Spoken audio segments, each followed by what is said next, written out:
Good day and welcome once again to the channel Understanding Systemic Police Corruption. My name is Samuel Clark. I'm also known as the Old Man. And today's discussion will be minority motorists still profiled by New Jersey State Police. Before we get started, you know the drill: like, share, subscribe, all that good stuff. Now, surprise, surprise, because this profiling activity by the state police was discovered some years ago, and it was supposed to be corrected. It's done. We know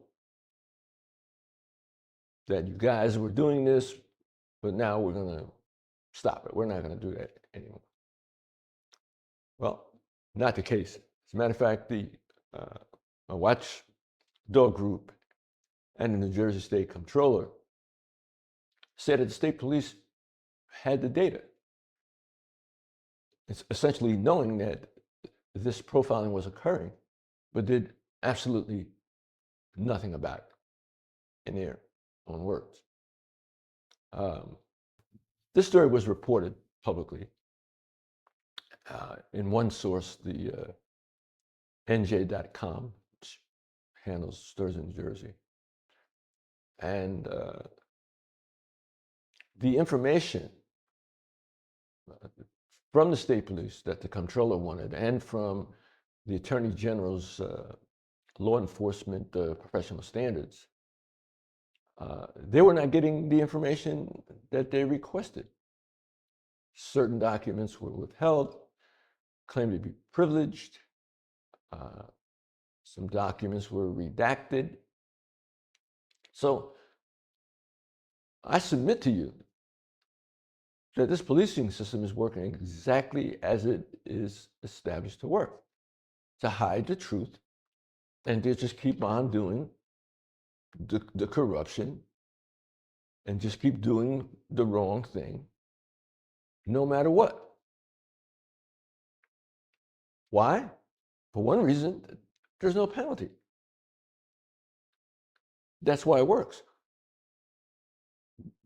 We're the supervisors who are supposed to be monitoring this stuff, who are supposed to, they're being paid to detect this type of activity, particularly since it was exposed in the past. Somebody just doesn't give a damn. We're going to do it this way. We're going to profile minority motorists. We don't care, because we got to put people in jail. There's private prisons, etc. So we're going to continue doing this type of nonsense and unnecessarily targeting, minority people. And no one's held accountable.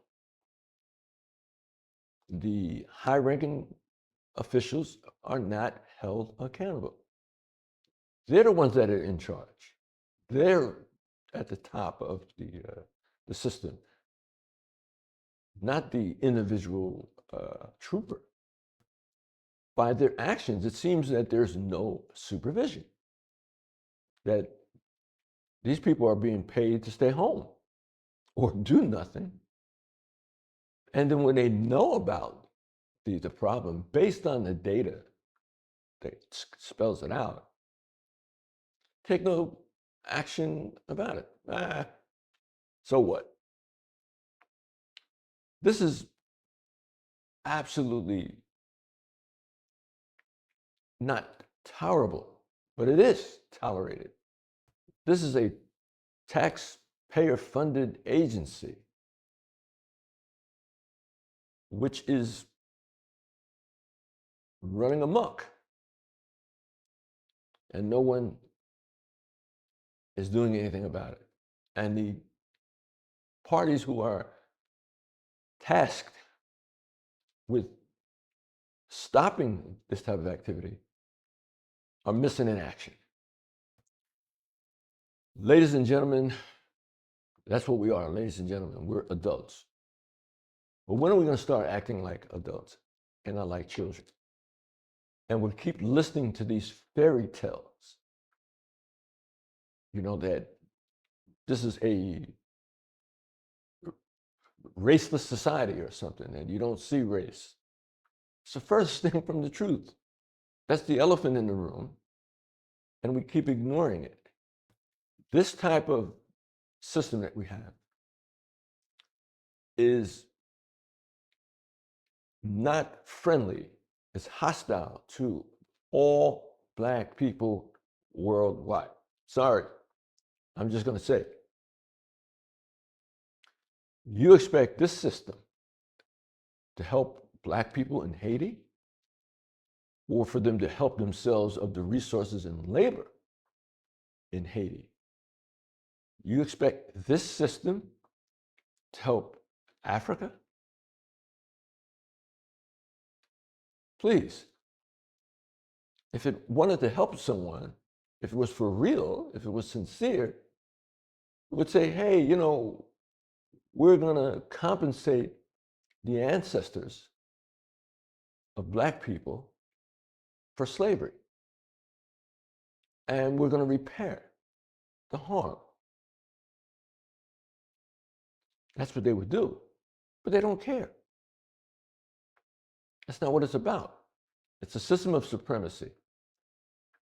And there's no room for any compensation for the horror that Black people went through and are still going through. So how can you have confidence? Now, there are some Black faces in high places, but they're there because they're not serving the masses of Black people. That's why they are there. They're there as a deception to continue down the same path. So let's not be children here, because it's the system. It's not the white brothers and sisters that are out there, punching a clock and just trying to make a living. They don't control that system. They may reap certain benefits of it, but they certainly don't control that system. The individuals that control that system, they will not do anything to help Black people. And one thing further, I don't want to make this too long, but during the Bush administration, the African country of Zimbabwe wanted to take back land from the descendants of the colonial powers that stole the land and set up these fake borders. They, in Zimbabwe, that government wanted to say, okay, no, you guys are descendants of the thieves, so we're going to take that land and give it back. Well, the United States was outraged.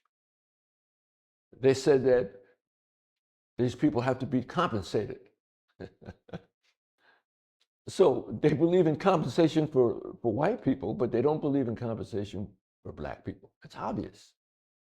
So let's stop being children. Let's be adults and understand what we're dealing with. This is not going to stop. There's going to be more lives lost. And it's only going to get worse, particularly as we start toward World War III. Ladies and gentlemen, hey, good luck and stay safe.